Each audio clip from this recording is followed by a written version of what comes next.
a reflection for Palm Passion Sunday after the reading of the Passion from Matthew. Jesus knew what would happen to him in Jerusalem, but he went there anyway. He went there because he believed that God would bring something beautiful out of the death-dealing ugliness he was going to experience. He believed that he would be the vessel through which that beauty would shine.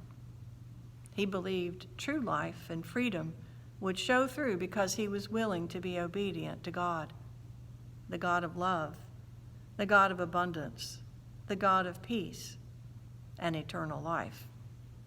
He would not dodge the consequences of a life lived among sinners and outcasts, the poor and needy, the ones who were sick and the ones who were out of their minds, and even the ones who were dead.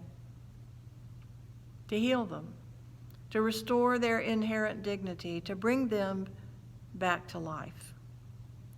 He would not avoid the consequences of being willing to leave the 99 together in the wilderness in order to rescue the one that was unlucky or stupid enough to get itself lost.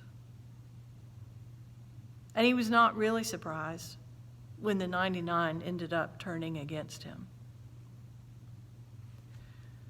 Since this is the heart of the matter, I invite us not to simply jump ahead to next Sunday, to Easter, but to spend a while with this holy and intimate time, to come closer during this Holy Week as we revisit the last days of Jesus' life on earth, to hear his commandment to love on Maundy Thursday, to witness on Friday his vulnerability before the dark side, his willingness to die rather than to resort to violence and revenge.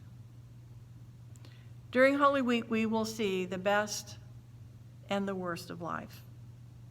We will see overflowing love and we will see disfiguring hate. We will see faithfulness and we will see abandonment. We will see displays of power and we will see utter degradation. But most of all, at the heart of the matter, we will see truth. This year, our world has been turned upside down as we approach this most holy time in the church year. We're used to observing Palm Sunday, Holy Week, and Easter as we usually do together in church. We have our favorite parts of each service, our favorite music to sing and hear. And the lens through which we look at the events of that last Holy Week in Jerusalem is this year the lens of living in the midst of a pandemic, shut out of our church, unable to gather with friends or family. We're living in a time of fear and anxiety. Will we stay safe from sickness? Will our families be safe? What is going to happen to us when our savings are depleted or our work dries up? What Jesus will go through and what we will experience as we encounter it, not at church, but in our homes, at our own sacred spaces, has something to say to us in our special, uncomfortable situation, both as community and as individuals. This year, we will observe Holy Week at home, using liturgy that is based on our traditional worship but has been adapted for this time. We will hold a vigil the night before Easter, again at home, which may be a new thing for some of us. We will worship together at the same time, but apart in different locations.